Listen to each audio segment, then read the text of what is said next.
According to Broncos head coach Sean Payton, one of the points of emphasis this season will be looking into more runs under center for running back RJ Harvey. A point of emphasis to get this man not just involved in what he's already mastering, which is the receiving part of his game, but Sean Payton wants him getting carries, wants him getting effective carries, being great between the tackles, being his every down back, being his Alvin Kamara, which he partly was. And while he started off slow and there were some disappointing days in the early part of the 2025 season, no doubt, really with every rookie running back, it was not something we tie into 2026. Every situation is different. Every year is different. Don't get your panties in a bunch about, oh, well, Genty and Hendy and Harvey and Judkins, they all had a bad year. They're all eased into it. Coaches just don't like rookie running backs anymore. That's not the case. It's all case by case. We're talking RJ Harvey. He's going to the moon. And we're talking a lot of KC Chief news happened today. We've been talking about them a lot lately. I know Husseini's in the building. He loves that. But that won't always be the case. But we have a lot of KC Chief conversation to go over with Tyreek Hill, or non-KC Chief news with Tyreek Hill. Told you guys they weren't interested. Maybe they end up being interested, but it's not. It's not there. It's not there. The Fantasy Football Show, Monday through Friday, 8 p.m. Eastern, every single Monday through Friday. That show begins now. File on in. Live from the FantasyFootballShow.com studios. It's the Fantasy Football Show. Live! Monday through Friday, 8 p.m. Eastern. Smitty is also live whenever news breaks. Ladies and gentlemen, there is a lot to go over today. A lot of Mahomes-related news, Travis Kelce, Tyreek Hill, non-news, and then RJ Harvey. And we're starting off with RJ Harvey, who is getting a ton of buzz right now. And granted, people are going to be upset about what he did and didn't do last year. And I understand that. And like I said, that's not a problem with rookie running backs or 2026. 2026, Jeremiah Love, this has nothing to do with rookie running backs. It just happened to be a wild set of landing spots for what was arguably a really good running back draft class. And they all got kind of screwed. That was Genty, that was RJ Harvey, that was Hendy Harvey, all getting the same kind of dialed back treatment. Delay in unleashing. We knew it was possible, but it was definitely more painful than we ever had thought it could be. Sean Payton making no dancing around, making no excuses for RJ Harvey's, lack of usage up the gut, but merely just saying we're going to use him in 2026. And it's going to be one of the points of emphasis in the offseason is to get him the ball, more looks up the gut as an every down running back. He's already a PPR machine. And Harvey really could take a huge, leap forward. And I think that the negativity around Harvey is certainly going to continue to hold him back. I don't think he climbs ADP a ton with this news. This is a small statement. I think should maybe Sean Payton come out and say something a little bit more aggressive, like, hey, Harvey's going to catch 80 footballs this year, or Harvey's going to rush for 1,000 and score double-digit touch. Like, if he comes out and says something of that variety, then we see RJ Harvey climb at ADP. Right now, he's running back he's number 50 overall in fantasy football. That is his ADP, number 50 overall right now in ADP on Underdog, promo code Smitty. That is unbelievable. That is a total value. That is a steal when you really think about it. 50 overall, that puts him right at that's right around 5.2 to 5.3. So if we put 5.2 to 5. I would say 5 is where that's going to linger. Your fifth drafted player. Don't think this climbs into 4 based on this news. It could on something stronger. This is kind of mild. It's important, but it's mild. We're gonna get him more looks running the ball. not gonna change. Feed families necessarily on that statement. But we know what we're looking for. We're digging into the details, into the weeds to find out what his vibe is here with RJ Harvey. Is he thinking about drafting another rookie running back? Is he bringing JK back? I don't care if they really do. JK's a shell of himself. He cannot stay healthy year over year. He gets injured and he's getting older. That would be better than a young, explosive Jonah Coleman who takes all the goal line carries. I'd much rather JK be brought back. This is a similar argument back in the day where we were consistently and constantly being nagged at by fantasy football naggers that would come in here and just nag the hell out of us, annoy the hell out of us when they come in and say, Smitty, but what about Monty? Monty, there's a problem. You need Monty. Monty's fine. Monty takes the right amount of carries, the right kind of carries away from Gibbs so Gibbs can focus on popping things to the left and the right, to the outside, taking things 50 yards to the house. This is the guy you need to get the 2 and 3 yard expected carries, like 2 and 3 expected yards.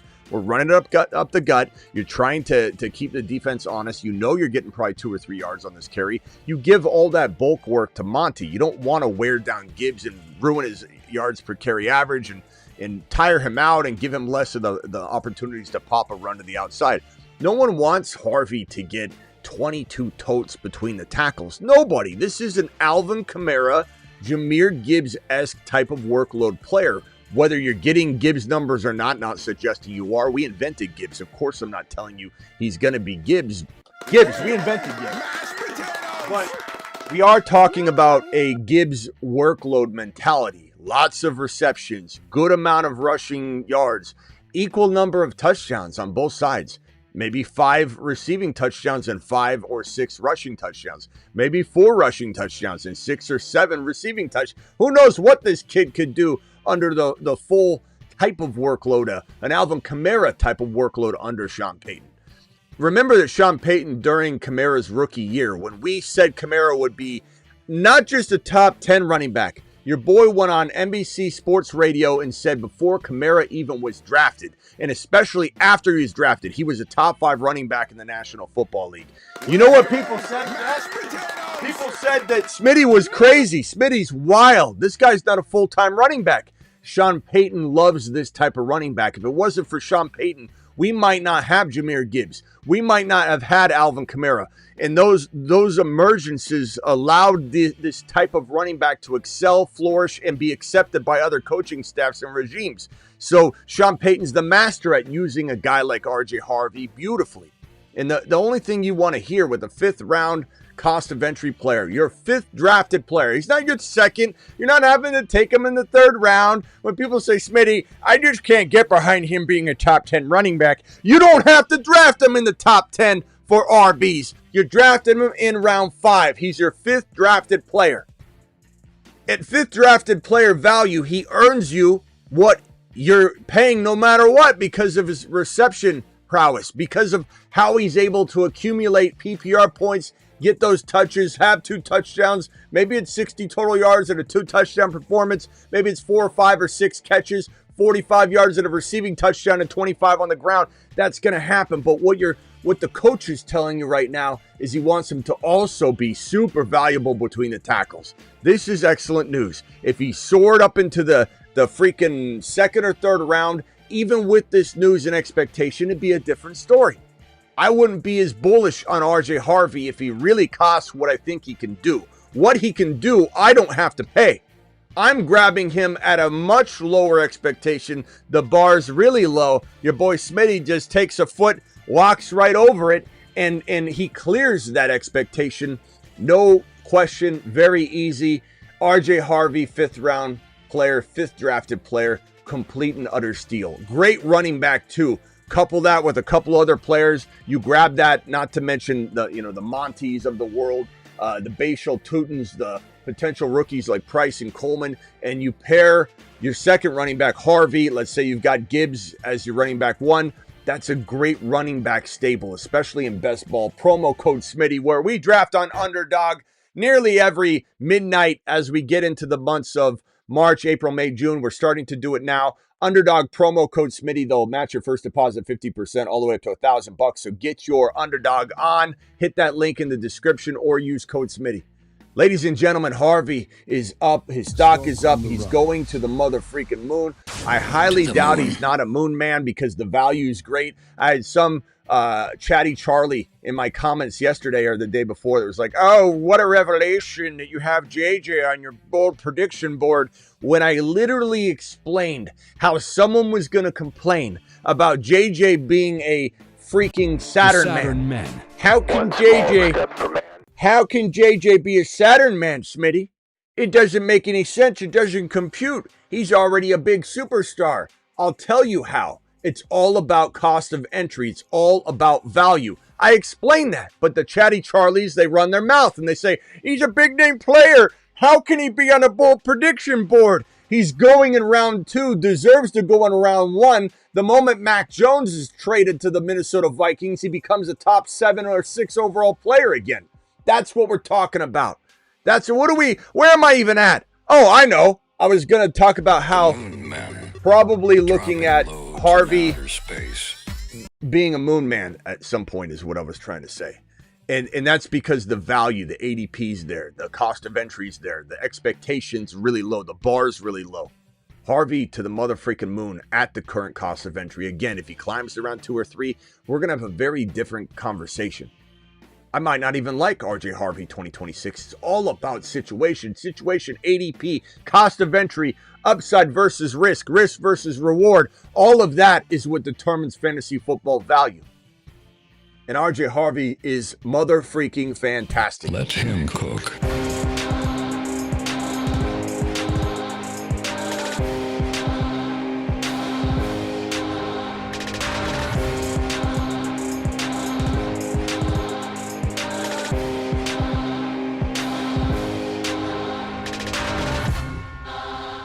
Jam. Call HHH and Associates. Triple H and Associates. Locations on Earth and Jupiter. These boys right here are ready to ball 2026. Hampton, second round monster. Hendy's a steal.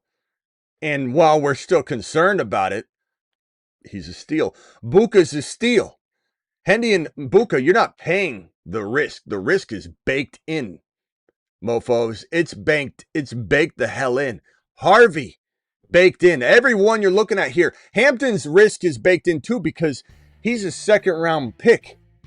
He's your second drafted player. He could be a top 5 running back this year. That's why Hampton's also on the Saturn board. The Saturn men. Well, looky here. Man, one giant leap for Saturn. This is how you win championships, ladies and gentlemen. The other channels, the other, I don't know. Excel sheet Eric is going to tell you, according to my calculations of expected run over multiply diversify, there's the blah, blah, blah. If those guys aren't, what are you doing? What are you even doing? What are you doing straying away from this channel at all? You don't need any of that. Believe me, we're here to win. Let him cook.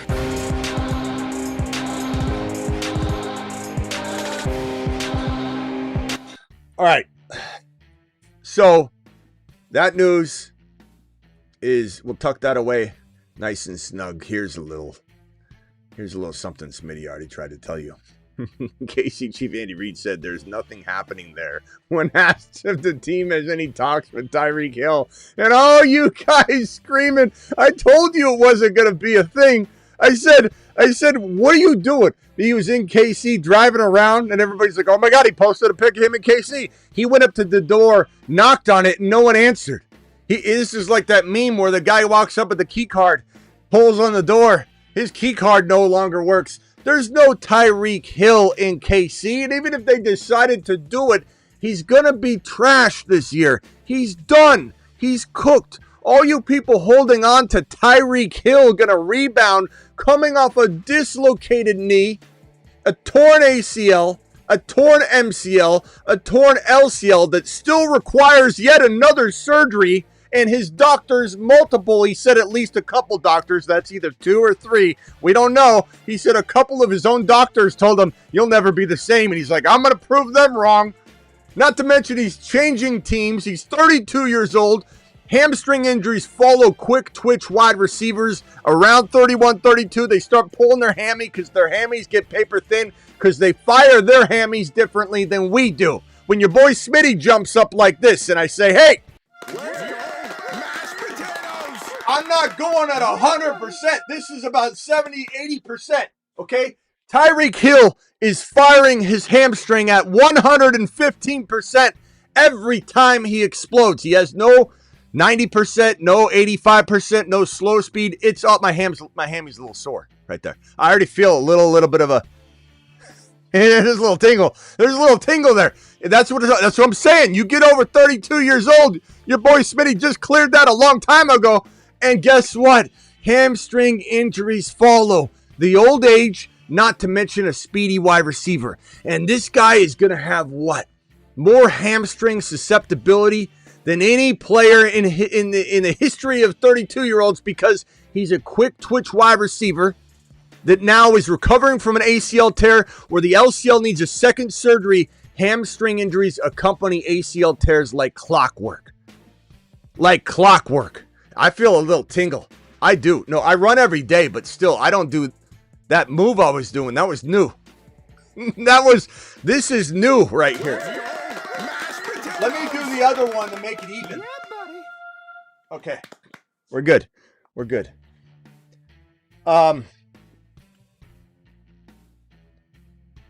Travis Hunter on FMLA from the Triple H and Associates. Yeah, but he could easily be back. They just sent him off on a excursion, but he definitely could come back at some point. We'll be glad to welcome him back. But yeah, he's nudged from it for right now. Tyreek Hill, nothing there. Even if it develops, it's ridiculous. But I love that the Rashi Rice, for those that don't know, very, very quickly on this, there are people that don't watch every day. There are people that don't they just don't pay attention. So they're like, something's going on with Rashi Rice. So I'm briefly going to touch on this. Briefly. Rashi Rice is in some trouble again because a lawsuit was filed against him by his baby's mama. This is not some random fling. It is a long-term relationship that ended, I believe, last year around June or something, July. And the baby mama of 2 kids is filing a lawsuit against him for domestic abuse. And it's a 2-year history of it. Now, this guy is on probation for 5 years, served around 1 of those years. NFL gave him a 6-game suspension, no slap on the wrist. So anybody saying, oh, he'll get off with the slap on the... He just didn't. They just gave him a 6-game suspension with a firm talk. Don't do another thing, young man. And that does include past transgressions for the NFL. Doesn't have to in a court of law or any sort of logical world, but this is the NFL. It's all about bad light. The NFL doesn't care about what you really do. They care about what it makes the league look like. And domestic is one thing they do not mess around with. And on top of that, there's the DA, district attorney, that will be involved in this situation. If there's evidence, they have to get involved because it's domestic. So there's no dialing it back or settling. If the DA who's looking into it, surely, and they may have already determined there's nothing there, but if there is something there, he's done. He's on probation. He's cooked. If there's nothing there, the NFL still could say this is not good. Some of this might be true. Some of it might not be. The DA not pursuing something doesn't mean that there's not a lot of guilt. It just means they can't win a slam dunk case, so they don't spend the state's money going after something like this. But if they do go after it, he's in trouble because there's enough evidence for the DA to proceed. He's cooked. If there's not enough evidence for the DA to proceed, because again, domestic triggers that, it doesn't mean she can't dial it back. She can't say, I'm not pressing charges or I withdraw my lawsuit. That's over. The DA's looking at it. If there's and again, they could have already determined nothing. If there's nothing, then the league still does their own independent investigation. And if he violated any of the verbal agreements, written agreements, handshake agreements, nods, okays, anything, the NFL is going to slap his hand harder than his 6-game suspension. So there's a lot going on here. Now, this triggered the Tyreek Hill situation. Well, that means Tyreek Hill's coming home, isn't he? He's coming home, Smitty. Let's send Tyreek Hill home. Take a big lap. We don't need your head mask coming back now. Take a big lap.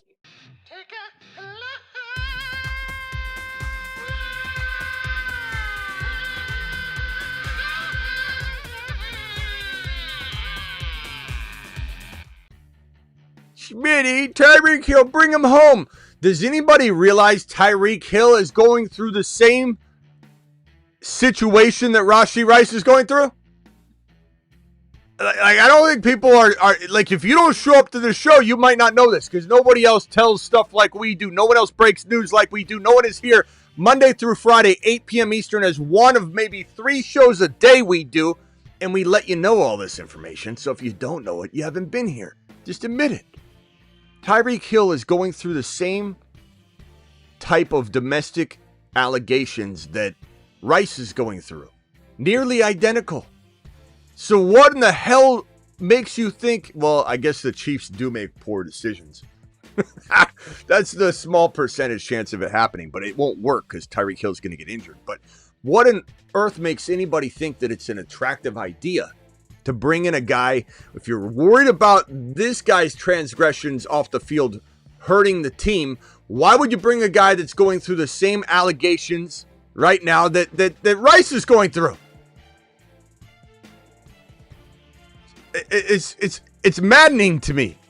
Not to mention, he's a disaster that needs another LCL surgery. His own doctors said he'll never be the same. And he has what appears to be nerve damage, according to reports, according to watching the swing of his foot, especially when he was walking for the first time. His toe pointing down and dragging is a clear, likely indication of nerve damage. We don't fully know. That's speculation, reports everywhere. It's wild. It's wild. Tyreek Hill is nothing. Don't even consider him as an option for you. Patrick Mahomes, Andy Reid said Patrick Mahomes' knee is making progress every day. Mahomes is dialing up 5 to 7 rehab hours per day on his leg, so he's going to be so far advanced when it comes week 1. Everybody thinks that Mahomes is not going to be, 100%. They're not wrong, but that doesn't mean that he can't be elite and amazing. He'll be elite and amazing at less than 100%. Will he be the same quarterback he was that was QB1 in fantasy for a majority of the season last year? Probably not. I'd probably say start to expect him to be QB 6, 7, 8, 9, 10, maybe 7, 8, 9, 10. And you're going to want to draft a Dak Prescott with him. You're going to want to draft something of that nature with him because there's just the expectations got to be soft. You got to come in with a soft expectation that this is not going to be QB 1, 2, or 3, because a lot of why he was QB 1 up until roughly his injury was because of the ability to run and how good he was running the ball last year, putting the team on his back. Now, you bring in a Carnell Tate or a Jordan Tyson with this number, I believe it's 9 overall pick, right? Number 9 overall pick. Then all of a sudden, Mahomes gets a lot better throwing the ball next year. You bring in we hope Jeremiah Love is the best option potentially, or trade for Breece Hall, trade for ETN, but ETN's probably staying. Trade for Breece Hall on the tag, sign into a long-term deal, and draft Tate or Tyson. That's probably the most ideal of scenarios. You could bring in Mike Evans. That's very, very lucrative for a guy like Mahomes coming back from the ACL tear. He could just throw that sucker up. You could bring in Alec Pierce, which would also be a solid addition. You could trade for George Pickens, who will be tagged and very upset, and Jerry's not going to want to pay him top 5 wide receiver money for a long time, if ever, and it's going to get messy, and a trade opportunity is certainly in the cards. KC can fix a lot of their problems and make Mahomes QB 5 or 6 in fantasy if they support him properly. But expecting them to make the moves we would make is not a tall order, but it's not an order I would bank on. So start expecting to pay, the ADP is glorious, though. The ADP is absolutely fantastic. Patrick Mahomes' ADP, if I pull up the QB ADP data from Underdog, promo code Smitty, Underdog will match your first deposit 50% all the way up to $1,000. Try an Underdog best ball big board draft. $10, $200,000 to first place.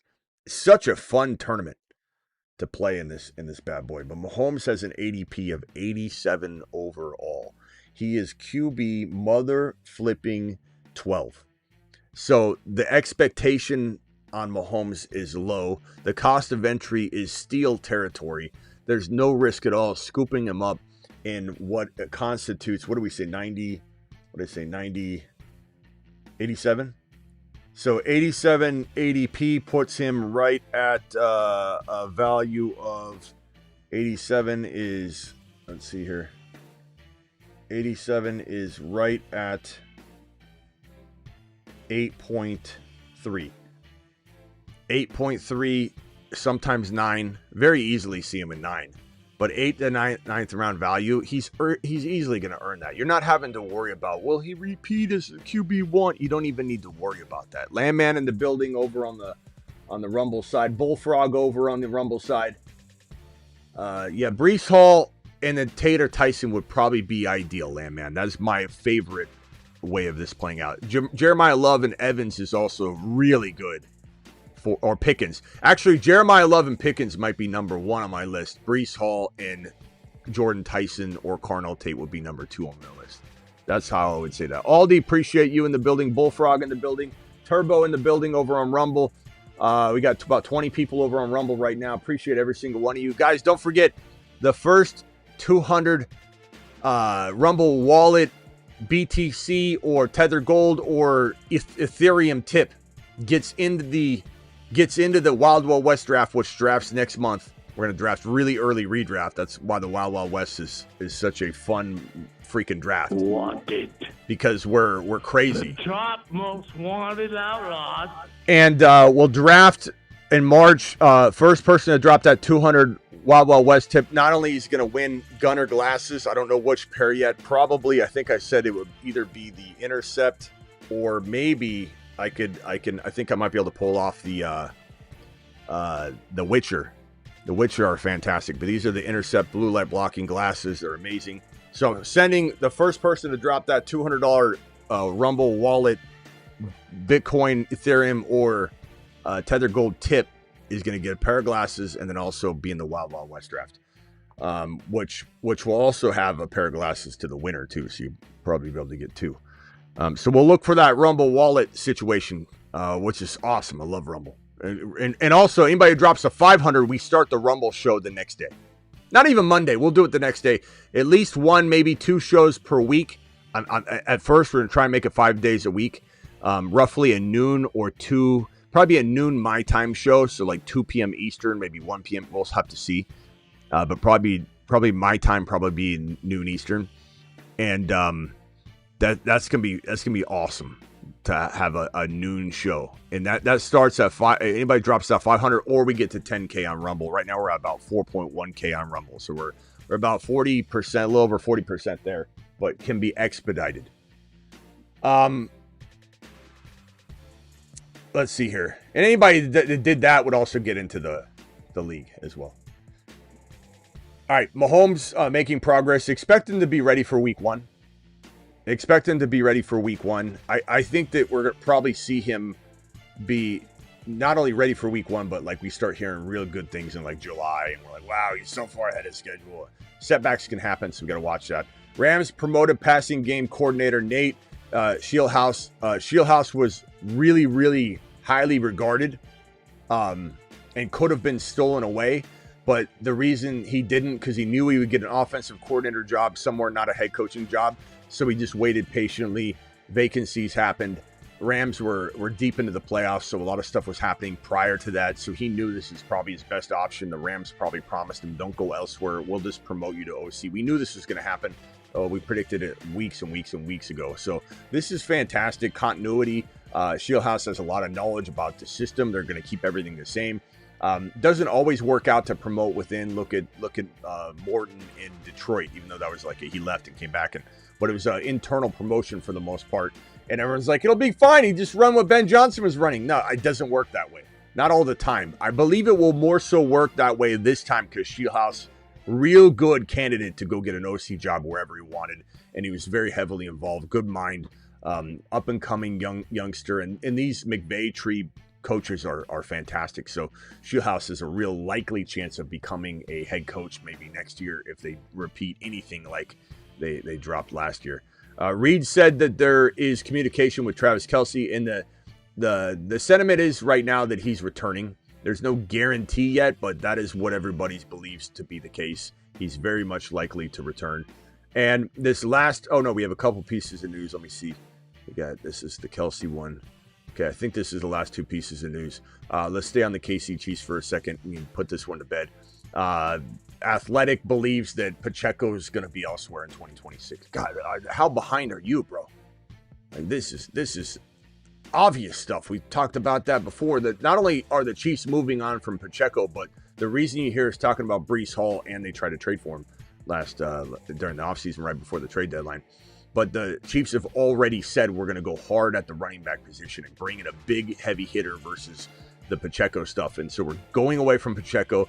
We're bringing in a big name. That's why Breece Hall comes up, ETN. That's why Jeremiah Love gets talked about at the number 9 overall pick. And there's a strong chance that he does slip to that 9 pick. And if he goes past 9, he could fall a little further too. So it's hard to say where he will go, but certainly a top 10 prospect. Anybody that says running backs don't go in there, you don't stop talking about this generalization, blanket statement garbage. It makes me laugh. Penix Jr., GM, Ian Cunningham, Falcons GM Ian Cunningham said that there is a lot of discussion for us about the entire roster when asked if Penix Jr. knee would be a guaranteed starter when he returns from injury. Guys, it's already starting. It's already starting. Look, I'm not saying that Ian Cunningham is incompetent, but I'm starting to feel like probably is, because Matt Ryan's garbage. Doesn't know what he's doing. Stefanski's garbage. I hope Tommy Rees is just every bit as good as we hope he is. I do think there's a chance that Tommy Rees is able to control a lot of the ill effects of Matt Ryan's decision making and Stefanski's presence. I really hope Tommy Rees does what Ben Johnson did for Campbell. Campbell hurt the team when it came to wins and losses and playoff, advancement, right? Ben Johnson was amazing. He helped construct the best offense. He was an amazing OC, pretty much a mini head coach, right? And then Campbell would get his meat hooks in the situation and ruin their playoff, momentum, or a game, make stupid calls, not take points. I do hope that Tommy Rees, the offensive coordinator, the play caller in Atlanta, is able to overcome Stefanski's moronic presence and Matt Ryan's just unreal and horrible decision making. But the problem that I have here is that, Matt Ryan's been trash ever since he started making decisions. I agree, Mikey. He's been trash. Matt Ryan's like Michael Jordan trying to draft players. It's like, he's so good at ball, he's got to know, right? No, Matt Ryan doesn't know what he's doing. He doesn't know what he's doing.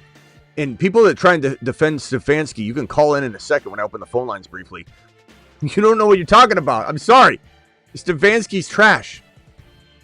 And Stefanski is already playing with the one aspect of this that we thought maybe he would finally not have to make a decision on, the quarterback decision, because he's awful with quarterback evaluations. He's horrible. This is a guy that wanted nothing to do with Shador, let his ownership and upstairs decision makers force Shador on him. He drafted his quarterback before that, not a good quarterback in this National Football League, ladies and gentlemen. And now we're hearing rumors that said quarterback that got drafted before Shador Sanders, that didn't deserve to be in the league at all, is now potentially on the radar for Stefanski. So don't be surprised if the Cleveland Browns trade, what's his face? I'm even blanking on his freaking name. That's how uneventful. What's his name? what's this guy's name again? I'm forgetting what's his name? I'm searching for it. I can't even remember his name. He's so bad. Dylan Gabriel. Thank you. Thank you, Bruce.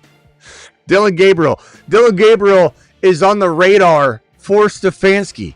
He literally is considering trying to get him over on this Falcons roster. Guys, we're in some trouble with London and Penix Jr., and probably not Pitts because he's probably elsewhere. Maybe not with Bijan. They'll probably run the hell out of the ball, but they're not gonna. Maybe they're not in the red zone as much as we want. There's a lot of concerns. This is why Gibbs is my number 1 overall pick. Let me get Gibbs and Monty off the screen anyway. But that's why Gibbs is my number 1 overall pick this year. There's just a little bit of worry. Like Bijan will be okay. He'll be fine. But will he be his absolute best under Stefanski's reign? No. Unfortunately. He'll be very good. He'll be top 2 or 3. He'll have to work harder to get it. But Stefanski's garbage. And he's already mucking up the quarterback situation. It's unreal. That's all the news. Ladies and gentlemen, I have exciting news for thefantasyfootballshow.com and for anybody that doesn't even have thefantasyfootballshow.com, because I'm going to have a product that's not up yet on the pricing page or anything, or on the homepage. But for $9, I won't say the price yet. It might be $14.99. $14.99 to $19.99. I'm not sure for the year. So $14.99 to $19.99. I haven't decided yet. But we're going to have a trade calculator available to everybody, and it's being revamped. It's been revamped. It's not up yet for those that have the fantasyfootballshow.com. I'll launch it tonight. But your boy, let's see here if we can, let me put it up. Let me find it. Hold on. Let me find what tab I had. Wait, hold on. Where is it? Here it is. There it is. Okay. Here is the trade calculator, ladies and gentlemen. The trade calculator is up and ready. So here's an example of Bijan versus Puka Nacua. Not only would it tell you the analysis down here, your total is $71 for the redraft. You can see the redraft value of Bijan in terms of $200 auction dollars. 72 in Dynasty. You'll see on the other side 71 and 71 for Puka. So the trade calculator is going to give you redraft trade advice. It's perfectly even trade for 2026. And the bottom part, you lose by $1 in Dynasty, but close. Consider the trade carefully.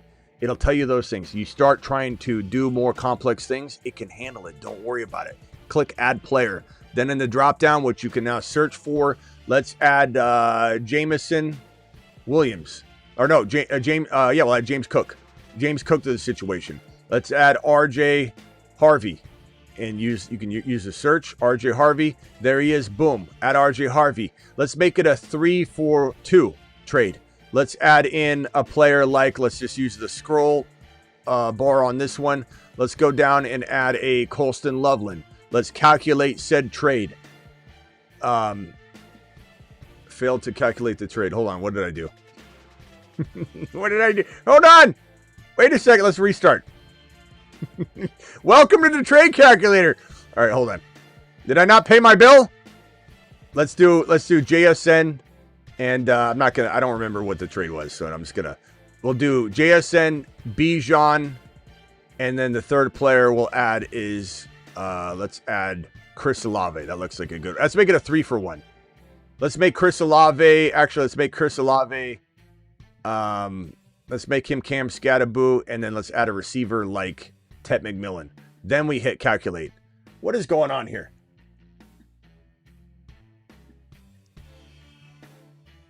I gotta figure out what is going on. Do I have internet connection? Wait a minute. I'm still in development. But it's coming. Get excited because you saw it working. You saw the way that it's going to spit out the data, but it's going to be launched tonight. I'm still working on it. This is the price I pay for trying to use the demo version live.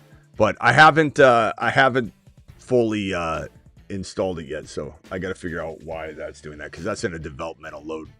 So it's developmental, and I gotta load it tonight, upload it and finish it all. So we'll be here. It's going to be amazing. It does 3-for-1 trades, 5-for-1 trades, 2-for-2 trades, 10-for-1. They'll have a 10-player max. I might expand that, but you shouldn't probably be doing 10-player on one side. You could do 10-for-10. You could do 10-for-5, but it will have a cap at 10 just for usability. But you can't really trick it because it uses auction dollars. So it's going to be $200 auction purse. You're really thinking about spending those auction dollars. and you go buy 2 players for the total of $200, or you buy 5 players with a total of $200, what is the better value? Does it have future picks involved? Yes, it does. It'll have future picks involved. So basically the 1.1, the 1.2, the 1.3, you can trade those for those players. They'll have $0 value redraft. So if you do select a trade or 1.3 draft selection and you pit it against, let's say, Nico Collins, so the 1.3 versus Nico, it's going to give you $0 value out of the 1.3 in redraft because it doesn't exist. And then you'll look at the dynasty angle. But that will be up probably tomorrow. That'll be up tomorrow. Anyway, I just wanted to show you that it's in the works. It's going solid. Phone lines are open. Dial in. Call into the show. Call into the show.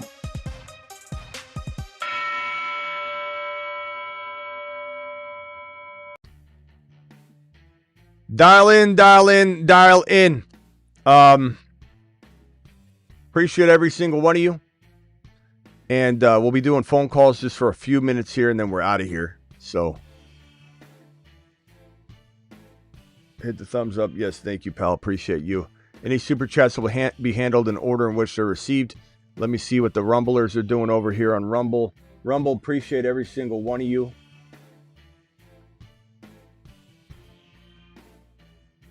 Turbo in the building, Landman in the building, Aldi in the building. Rumble, we got over 20 people over in Rumble. We have 4.11K on our road to 10,000K in order to get that Rumble geared show launched. Appreciate every single one of you. Phone lines are open briefly. We'll be here just for a few more minutes, then we're out of here. We'll be back at midnight Eastern. And we may draft tonight as well on Underdog. Promo code Smitty, so get ready for that. If you haven't signed up on Underdog yet, hit that subscribe button.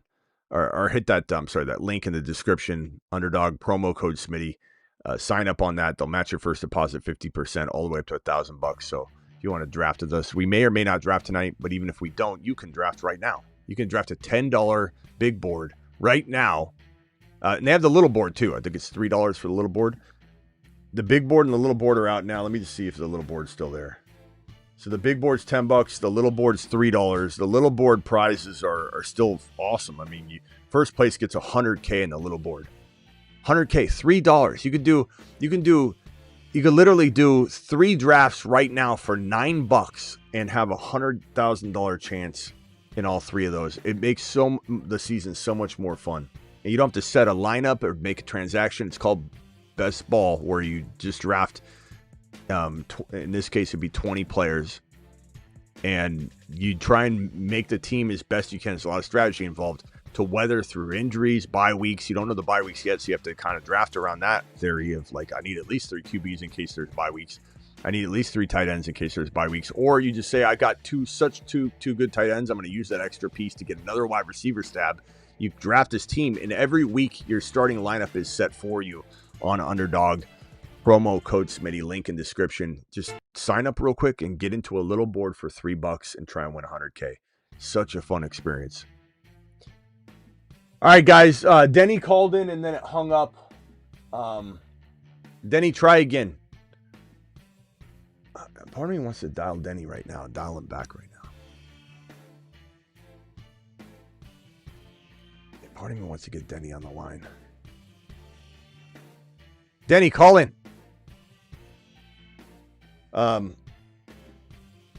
Yeah, we'll be back at midnight Eastern. I don't even know if the phone lines are jacked up. I might have to restart the system anyway. Everything. This might be a connectivity problem. The stream's coming through fine, but I don't know if I have internet connected to everything else, which is why I don't think the trade calculator was loading. Denny, dial in tonight, unless you dial in right now. Guys, see you at midnight Eastern. Appreciate you. I'm live Monday through Friday, 8 p.m. Eastern, every single Monday through Friday. Live whenever big news breaks. And live at midnight Eastern almost every single night. See you all at midnight Eastern. Deuce. Thank you, Rumble. Appreciate you for being here. Rumble to the moon.